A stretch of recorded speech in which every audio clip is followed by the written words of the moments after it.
Vamos então para o último vídeo dessa aula, quase acabando, né? E dessa vez nós vamos para a parte mais interessante, que é resolver alguns exemplos e exercícios. Vamos lá? Então vamos começar, olha, com um exemplo de fluxograma. Então, exemplo 1, implemente o fluxograma ao lado. Coincidência ou não, esse é exatamente o fluxograma que nós fizemos lá no vídeo de fluxograma, né? Então, é um fluxograma que mostra aí o passo a passo para ler uma temperatura em graus Celsius, converter para Fahrenheit e imprimir o resultado na saída. Programinha bem simples, né? Então, basicamente, são esses os passos, né? Eu vou ler a temperatura em Celsius, multiplicar o valor por 9 e dividir por 5, depois somar 32 ao valor encontrado e, finalmente, imprimir o valor na saída, tá? Então, vamos lá. Vamos abrir o Tony, que é o software que nós vamos utilizar para resolver todos esses exercícios, né? Deixa eu encontrar ele aqui, ó. Então, estamos com o Tony, né? Eu já estou com o arquivo aqui, aula2.py, salvo, então facilita aí a vida. Basicamente, nós temos aqui digitar o código, tá? Eu vou colocar alguns comentários para ficar mais fácil. Então, eu vou começar aqui, ó, entrada, tá? Só para dizer que é a seção de entrada ali, e para vocês acostumarem com comentários também. Lembrando que em Python, comentários é só colocar hashtag, tudo que está na frente da hashtag ali é considerado comentário. Primeiro passo é ler a temperatura em Celsius, não é isso? Para ler a temperatura, nós usamos a função input, né? Então, digite a temperatura em graus Celsius. Opa, pronto. Só que o código, do jeito que eu acabei de escrever, tem um problema. E esse problema é que nós estamos lendo uma string, um texto da entrada. No entanto, o que nós queremos é ler um número, né? A gente quer trabalhar com o número porque nós vamos fazer operações matemáticas. Então, para que isso funcione, eu vou ter que converter isso aqui, ó, para um float. Certo? Então, eu vou converter o resultado para um float, tendo assim um número de entrada, tá bom? Feito isso, o próximo passo é calcular a temperatura em Fahrenheit. Eu vou fazer em duas etapas, tal como está no fluxograma, tá? Então aqui, ó, a fase de processamento. Vou botar o comentário ali nesse começo, precisa acostumar. Então eu vou calcular a temperatura em Fahrenheit. Vai ser o quê, né? Tá lá no slide, vou voltar para vocês darem uma olhada, né? Multiplicar o valor por 9 e dividir por 5. Então vamos lá, multiplicar por 9 e dividir por 5. Então Celsius, que é o valor que eu li, vou multiplicar por 9 e vou dividir por 5. Certo? O próximo passo é o quê? Ó? É somar 32 ao valor encontrado. Ou seja, eu vou em Fahrenheit e vou usar o mais igual. Lembra do mais igual? É atribuição com soma, né? Isso é a mesma coisa que escrever Fahrenheit é igual a Fahrenheit mais alguma coisa. Como eu vou fazer essa soma, eu vou usar o mais igual e vou somar 32 no resultado. Agora é só imprimir e sair para o abraço. Então vou usar o print aqui. Vou utilizar uma f-string para ficar tudo bonito. Então, f, a string abre aqui, ó, né? E aqui dentro eu digito o que eu quero que seja impresso. Então, eu vou imprimir que a temperatura em Fahrenheit, com F maiúsculo aqui, né? É Fahrenheit. E tá aí. Pronto. Né? Notem que eu utilizei nomes adequados para as variáveis. Eu podia até chamar de C e F, porque aqui é um programa muito simples, não ia ter tanto problema. Mas eu fiz questão de utilizar o nome mais adequado, né? Feito isso, eu vou salvar o programa e vou executar. Então tá aí, ó. Digite a temperatura em graus Celsius. Vou colocar 100 graus Celsius, que equivale a 212 Fahrenheit, né? Então tá aí o nosso primeiro exemplo, né? Como de praxe, eu vou deixar o resultado nos slides, tá bom? Para que vocês tenham aí uma referência, o que é sempre muito útil, é claro, né? Vamos então para o próximo exemplo, o exemplo 2, dessa vez com erro, para vocês ficarem atentos, tá? Então, suponha que você deseja resolver o seguinte problema matemático. Calcule o valor de x a partir do valor de y, dado que o dobro de x equivale ao triplo de y. Né? Bom, é muito tentador fazer uma coisa assim, ó. Então, y vai ter um valor inicial, no caso aqui eu estou chutando que esse valor é 10, tá? Poderia usar uma função de entrada, né? Fazer o input e converter para um float, enfim, mas não fiz, tá? Estou assumindo que y é igual a 10, uma simplificação grosseira. E aí na linha 2 eu escrevi, ó, que o dobro de x é igual ao triplo de y. 2 vezes x é igual a 3 vezes y. Pergunto, o programa abaixo funcionará? Bom, você já sabe que está com erro, né? Está escrito lá em cima no slide. Eu só quero enfatizar que isso aqui não é só errado, isso aqui é muito errado. É muito, dói ver um código desse. Por quê? Porque toda vez que a gente faz uma atribuição, o que nós estamos fazendo é o quê? É pegar um valor, colocar em uma variável. Aqui, eu estou tentando pegar um valor, que no caso é 3 vezes y, e colocar em 2 vezes x. Isso não faz sentido, tá? Então esse código está errado e muito errado. Então lembrem-se, por favor, que a atribuição sempre é definida da seguinte forma. Nome da variável, né? Nome da variável igual a um valor. Muito importante isso mesmo. Então tenham isso aí sempre em mente, tá? Só que fazer esse exercício é fácil. Pensem comigo, se 2x é igual a 3y, então x é igual ao quê? A 3y dividido por 2, é lógico, ficou fácil? Agora ficou, né? Olha o código aí. Y é igual a 10, e o x vai ser o quê? 3 vezes y dividido por 2. E aí no final eu imprimo lá o valor de x, tá bom? Então é muito importante que numa atribuição, no lado esquerdo, né, apareça apenas a variável. Lembre-se disso, isso é um erro infelizmente muito comum para quem está iniciando, tá bom? Vamos para o próximo exemplo? Exemplo 3. Crie um programa que lê os valores de A e B do usuário e em seguida calcula e imprime o resultado da seguinte expressão. A expressão está aí, ó. X é igual ao quê? A elevado à raiz de B mais 10, né, dividido por B. Então está a expressão toda colocada aí para vocês, né? Bom, esse também é um exercício fácil. Vamos resolver lá no Tony, tá? Passo a passo. E depois eu mostro o resultado aqui para vocês. Vamos lá, vamos fazer no Tony, que é mais interessante, né? Eu vou pegar o exemplo anterior aqui, ó, e vou removê-lo para a gente começar do zero, tá? Mas eu vou botar a entrada aqui de novo. Então, qual que é a entrada desse exercício? Voltando lá para o slide, vocês vão ver que é o quê? Ó? Eu tenho que ler os valores de A e B. Então, A, digite o valor de A. Né? Vou ficar esperto agora, vou fazer um Ctrl+C, Ctrl+V aqui com muito carinho. E tá aí, lemos o A e B. Notem que eu já fiz a conversão para o float, porque, claro, eu quero trabalhar com número, eu quero fazer as contas, etc, etc. Né? Agora vem a parte de processamento. E aqui nós vamos ter que tomar muito cuidado. Vamos dar uma olhada de novo no slide, tá? Vou voltar para o slide. Tá aí, ó. X, que vai ser o resultado, é o quê? A elevado à raiz quadrada de B. Mais 10 dividido por B, tá? Eu tenho que tomar muito cuidado com os parênteses aqui. É o principal ponto desse exercício, tá?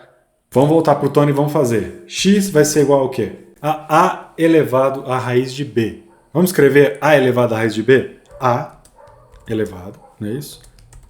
A raiz de B. O que é a raiz de B? É a mesma coisa que B elevado a meio. E fechamos os parênteses. Então acabamos de escrever o que ali? Ó? A elevado à raiz de B. No caso, é A elevado à raiz de B mais 10 dividido por B. Né?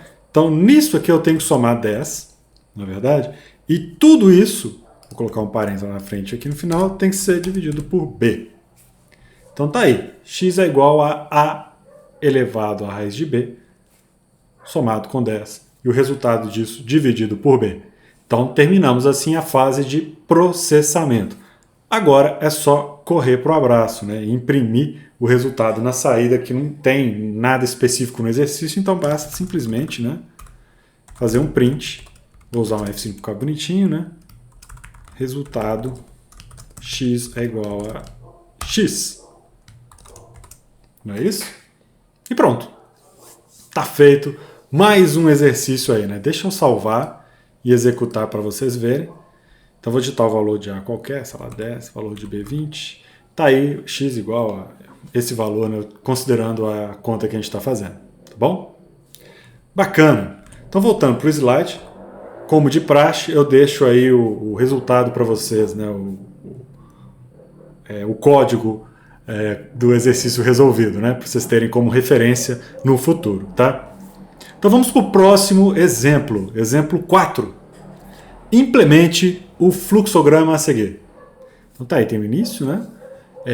Nós depois de iniciar o programa vamos ler o cateto A, em seguida ler o cateto B, né, que será digitado pelo usuário, calcular a hipotenusa, que é igual a raiz quadrada da soma dos quadrados dos catetos, não é isso?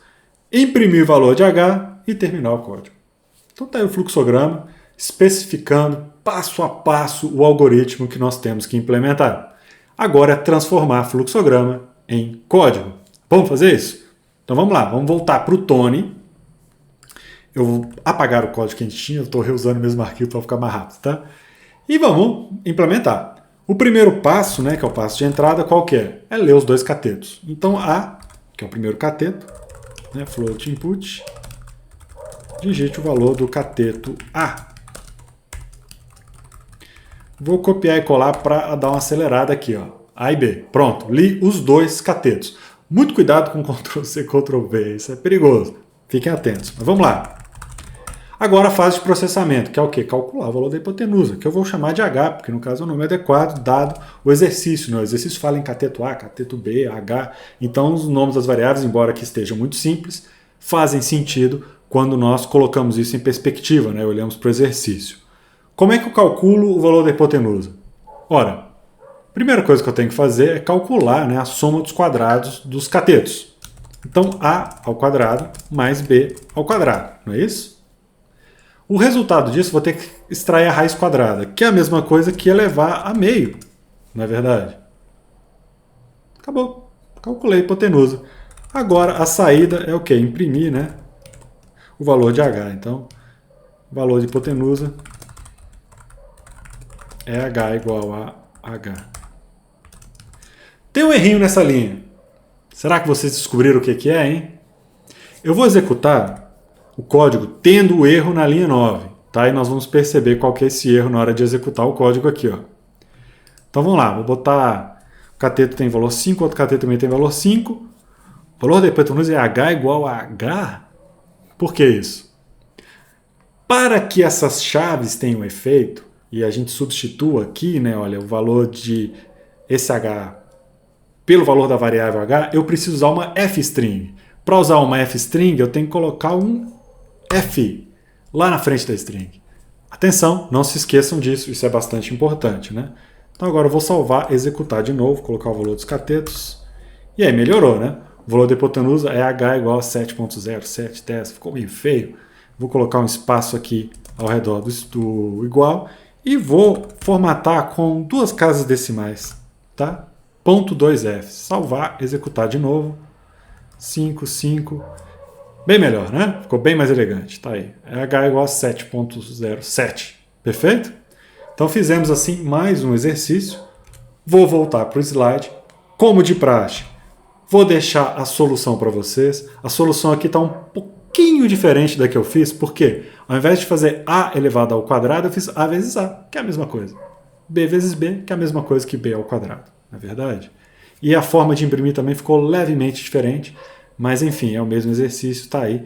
Nesse caso não há a especificação da saída como há lá nos exercícios das aulas práticas, né? Não está dizendo o que tem que ser impresso, então eu posso botar a frase que eu quiser.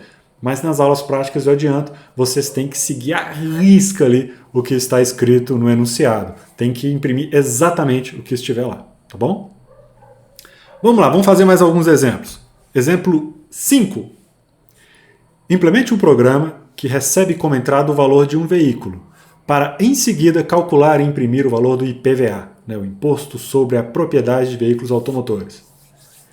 Considerando aí no IPVA a alíquota de 4%, que acho que é a alíquota de Minas Gerais, né, 4% que a gente paga aí de IPVA. Bom, basicamente eu tenho que ler, né, o valor do veículo, calcular o IPVA e imprimir. Não tem dificuldade. Vamos para o Tony? Então vamos lá, vamos para o Tony resolver mais um exercício. Mais uma vez eu vou tirar aqui o código, começar do zero, né? Vou continuar colocando comentário por enquanto. Então a entrada é o quê? O valor do veículo, né? Então o valor vai ser o quê? Vou converter para float, né? Porque eu quero fazer cálculos com esse número, né? Digite o valor do veículo. Então tá aí, ó. Coloquei um espaço aqui no final, né? Para que fique a coisa elegante ali, bonita. Li o valor, agora eu vou fazer o processamento. Vou criar uma variável chamada IPVA, que vai ser o IPVA do carro. O que é o IPVA do carro? É 4% do valor do veículo. Fácil demais, né? Vai ser o quê? O valor que multiplica o quê? Bom, se quiser pode multiplicar por 4 e dividir por 100. Eu já vou multiplicar por 0,04 de uma vez, né? Que é a mesma coisa que pegar 4% de valor. Finalmente, na etapa de saída, eu vou imprimir, né? Colocar o Fzinho na frente dessa vez. E IPVA, o valor do IPVA será IPVA. Pronto. Para ficar bonito, como eu estou falando em dinheiro, eu já vou vir aqui, ó, botar os 2 pontos para formatar e botar ponto 2F. Por quê? Porque assim eu imprimo com 2 casas decimais, aí fica realmente parecendo, né, o que a gente quer, fica coerente a saída. Vou salvar, vou executar, né? Então, sei lá, o veículo custa 92 mil, por exemplo, né? Então tá aí, o valor do IPVA será 3.680. Então tá, mais um exercício pronto, né? Note que essa ideia de dividir a entrada, processamento e saída simplifica muito a nossa vida, fica muito fácil de pensar, né? Nesse início eu recomendo vocês imaginarem o fluxograma ou desenhar o fluxograma também, é muito útil. Então pensem no fluxograma antes de implementar o código. Parece bobagem, mas não é. Ao pensar no fluxograma, você está raciocinando sobre o problema, né? Você está um pouco fora do código, isso é importante nesse começo, tá? Muito importante. Então, como de praxe, está aí o resultado do exercício, o resultado, digo, a resposta, né, do exercício. Vamos fazer mais um? Vamos lá. Exemplo 6. Um prêmio em dinheiro será dividido entre 3 ganhadores de um concurso. É coisa boa, né? O primeiro ganhador receberá 46% do valor total do prêmio. O segundo ganhador receberá 32% do valor total do prêmio e o terceiro receberá o restante. Escreva um programa que lê o valor do prêmio e, em seguida, calcula e imprime a quantia que deve ser distribuída para cada um dos ganhadores. Bacana, né? Vamos lá? Então vamos lá. Tudo de novo. Eu dessa vez vou deletar só até aqui a entrada para não digitar a entrada mais uma vez. Qual que vai ser a entrada? Vai ser o total do prêmio, né? Então, total. Vou fazer a entrada aqui, né? Digite o valor total do prêmio. Pronto. Já converti para float, porque eu vou precisar, né, fazer cálculos com esse número. Eu não quero string, eu quero o número, né, eu quero float. E o processamento, né? O que vai ser? Vai ser calcular quanto que cada um vai receber do prêmio, né? Nós temos 3 pessoas recebendo o prêmio aí, cada um vai receber um percentual disso. Se a gente olhar, ó, o primeiro ganhador recebe 46%, o segundo 32% e o terceiro o resto. Então vamos lá. Prêmio 1, né, vai ser o quê? 46% do prêmio, então é total que multiplica 46. É isso? Deu uma coladinha ali porque eu não lembrava qual eram os valores, né? Então vamos lá, prêmio 2 vai ser o total que multiplica 32%. Né? Finalmente, o prêmio 3 vai ser o quê? O que sobrar. O que sobrou? Total menos prêmio 1 menos prêmio 2. Certo? Então fizemos o cálculo, agora é imprimir isso para o usuário saber. Né? Então vamos lá, saída. Então vou imprimir o quê? Que o prêmio do primeiro ganhador é de... E vou colocar aqui o prêmio 1, né? Vou formatar com 2 casas decimais para ficar uma coisa bacana. Vou tomar a liberdade de colocar aqui o segundo e o terceiro via Ctrl+C, Ctrl+V, né? Para a gente andar mais rápido. E tá aí o código, né? Então imprimi o prêmio do primeiro, segundo e terceiro ganhador. Vou salvar. Vou executar esse código aqui, né? Então vamos supor que o prêmio seja aí de R$1 milhão, né? Então o primeiro ganhador recebeu, claro, 460 mil, o segundo 320 mil e o terceiro 220 mil nesse exemplo hipotético, tá? Voltando para o slide, só para fechar, como sempre, tá aí o código, né? A gente deixa o código disponível nos slides para facilitar a vida de vocês. Nesse vídeo era isso, então fiz aí alguns exemplos com vocês, né? Peço que vocês pratiquem, né? Tem vários exercícios aí na apostila da disciplina e nós teremos também uma aula prática em breve para vocês colocarem isso aí em prática, tá? Nos vemos na aula prática, um grande abraço para todo mundo, até a próxima, tchau, tchau!